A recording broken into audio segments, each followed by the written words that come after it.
ہم اسے سنت کہتے ہیں جس کو نبی کی جماعت بتائے، حضور پاک صلی اللہ علیہ وسلم کی جماعت سنت نہ کہے، ہم اس کو سنت کہنے کے لیے تیار بالکل نہیں ہیں۔ یہ بات اچھی طرح سمجھو۔ اور یہ نام اہل سنت والجماعت اللہ کے نبی نے ہمیں خود دیا ہے، ہم نے رکھا نہیں ہے۔ قرآن کریم میں ہے یوم تبیض وجوہ وتسود وجوہ، قیامت کے دن بعض چہرے سفید ہوں گے اور بعض چہرے سیاہ ہوں گے۔ صحابہ نے پوچھا یا رسول اللہ جن کے چہرے سفید ہیں وہ کون ہوں گے؟ فرمایا اہل السنت والجماعت، اہل السنت والجماعت۔ جن کے چہرے سیاہ ہیں وہ کون ہوں گے؟ فرمایا اہل البدع والضلالت، اہل بدعت کا چہرہ سیاہ ہوگا، اہل سنت کا چہرہ سفید ہوگا۔ ایک پیغمبر کی سنت ہے، سنت کے مقابلے میں بدعت ہے۔ جو بندہ بدعت کو ایجاد کرتا ہے نا وہ بڑے عجیب انداز میں دھوکہ دیتا ہے۔ وہ کہے گا یہ جو ہم نے کام کیا ہے اس میں کوئی حرج ہے، یہ جو ہم نے کام کیا ہے کوئی غلط کیا ہے، یہ کوئی ہم نے کام کیا ہے اس میں کوئی کمی کی ہے، ہم نے قرآن ہی تو پڑھا ہے۔ آپ دھوکے میں نہ آنا، آپ اس سے فوراً پوچھنا اچھا بھائی مجھے یہ بتاؤ کہ آپ کے یہاں جو اذان شروع ہوتی ہے کہاں سے؟ اللہ اکبر، توجہ رکھنا، کہاں سے؟ اللہ اکبر سے۔ ختم کہاں پہ ہوتی ہے؟ لا الہ الا اللہ محمد رسول اللہ اذان میں پڑھتے ہیں؟ کیوں؟ گستاخ ہیں، دشمن ہیں، حضور کی بات کو نہیں مانتے، کیوں نہیں پڑھتے؟ میں یہ بات کیوں کہنے لگا ہوں؟ توجہ رکھنا، میں آپ کے شہر کی نہیں اپنے سرگودے کی بات کرتا ہوں۔ میں اپنے شہر کی بات کروں تم اپنے شہر کو جانتے ہو۔ مجھے ایک شخص کہنے لگا کہ مولانا گھمن صاحب جب آپ اذان دیتے ہیں آپ کی مسجد میں اذان کے شروع میں الصلاۃ والسلام علیک یا رسول اللہ کیوں نہیں پڑھتے؟ میں نے کہا یار میں جواب نہیں دیتا، میں تم سے سوال کرتا ہوں۔ میں نے کہا کہتے جی بتائیں۔ میں نے کہا آپ اذان ختم کہاں کرتے ہیں؟ کہتے لا الہ الا اللہ پہ۔ میں نے کہا محمد رسول اللہ کیوں نہیں کہتے؟ کہتا جی بلال سے ثابت نہیں ہے۔ میں نے کہا شروع میں صلاۃ میں نہیں پڑھتا، حد بلال سے ثابت نہیں ہے۔ نہیں سمجھے بھائی؟ میں کیوں نہیں پڑھتا؟ حد بلال سے ثابت نہیں ہے۔ تو کیوں نہیں پڑھتا؟ بلال سے ثابت نہیں ہے۔ میں نے کہا اگر محمد رسول اللہ ثابت نہ ہو تو آپ نہیں پڑھتے، تو شروع میں ثابت نہ ہو تو کیوں پڑھتے ہو؟ میں کہتا ہوں شروع بھی وہاں سے کرو جہاں سے بلال نے کی ہے، ختم بھی وہاں کرو جہاں بلال نے کی ہے۔ اذان سنت وہ ہوگی جو پیغمبر کی جماعت صحابہ دے۔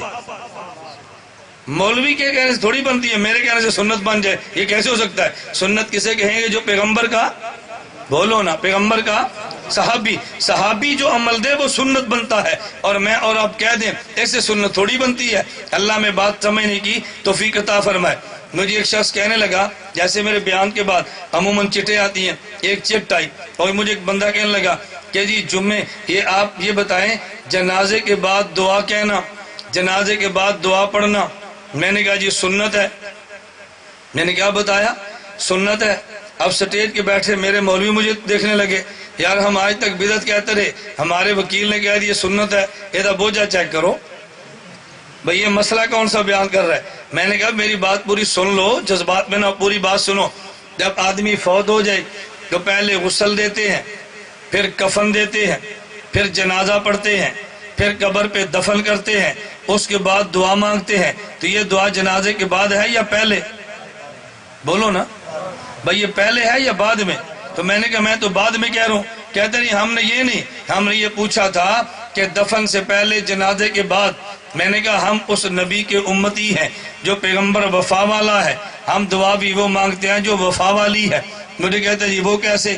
میں نے کہا مجھے بتاؤ اگر ایک بیٹا انگلینڈ جانے لگا ہے اور باپ کہتا ہے بھی اس کو گاڑی میں بٹھاؤ اور اس کو بھیج دو، کہا بیٹا اسلام آباد ایئرپورٹ سے آپ گاڑی پہ بیٹھنا اور سیدھا انگلینڈ اور لندن چلے جانا، ایک باپ تو یہ ہے۔ اور دوسرا باپ کہتا ہے نہیں میرا بیٹا انگلینڈ جانے لگا ہے، اس کو گاڑی میں بٹھاؤ، 7-4 بندے بیٹھو اور پھر اسلام آباد ایئرپورٹ میں جاؤ، وہاں جا کر باپ اور چچا یا 4-5 رشتہ دار کہتے ہیں پتر ساڑا دل تے کردا ہے تین توڑ جہاز دے وچ باہ کے ہوندے لیکن جا کیوں نہیں سکدے؟ اس واسطے کے سامنے پولیس والے کھلوتے نے، شیشے والے دروازے لگے نے، اسی اگے جا ہی نہیں سکتے، چلو پھر اللہ دے حوالے دعا کر لینے ہیں۔ میں کہ بالکل اسی طرح کہتے ہو نا۔ اب آپ یہاں سہسا سے چلے اسلام آباد ایئرپورٹ تک گئے ہیں اور اس دروازے تک کے جہاں سے اندر نہیں جا سکتے وہاں دعا مانگتے ہیں، یہاں سے نہیں رخصت کرتے، وہاں جا کر دعا مانگتے ہیں کہ بیٹا دل کرتا تھا تجھے جہاز تک بٹا کر آتے لیکن چونکہ آگے جا نہیں سکتے، چلو یہاں سے دعا مانگ لیتے ہیں۔ میں نے کہا اس کو کہ بیٹے سے بڑا پیار ہے، دیکھو جہاں تک جا سکتے سکتے تھے یہ ہیں، آگے جا جو نہیں سکتے تھے. میں نے کہا یہی بات تو میں کہتا ہوں، ہم نے جنازہ پڑھا ہے، ہم نے غسل دیا، ہم نے کفن دیا، ہم نے اس کے بعد جنازہ پڑھا، پھر ابو جی کو قبر میں دفن کیا. اب قبر پہ جا کے کہتے ہیں ابا جی دل تے کردہ سی اگے بھی جان دے، اگے نہیں جا سکتے، ہن خدا دے والے. اب دعا مانگنا، اب دعا مانگ. اسی کہنے مولوی صاحب دعا مانگو، کیوں میں جانا ہے؟ میں نے کہا اتنی جلدی کیوں کرتے ہو؟ اب ایمان سے بتاؤ میں نے جنازے کے بعد کی دعا کا انکار کیا؟ بولو نا. میں کہتا ہوں بعد میں جھوٹ نہ بولنا، مولوی آیا تو ہمارے جنازے کی دعاؤں کو ختم کر کے چلا گیا. میں نے نا جنازے کی بعد کی دعا نہیں کیا. میں کہتا ہوں غسل بھی دو، کفن بھی دو، جنازہ بھی پڑھو، دفن بھی کرو، اور پھر دفن کے بعد دعا مانگو. یہ دعا سنت ہے. ایک دعا جو دفن کے بعد ہے، ایک دعا جو دفن سے پہلے ہے. دفن کے بعد کی دعا تو نے دی ہے، دفن کے بعد کی دعا نبی نے دی.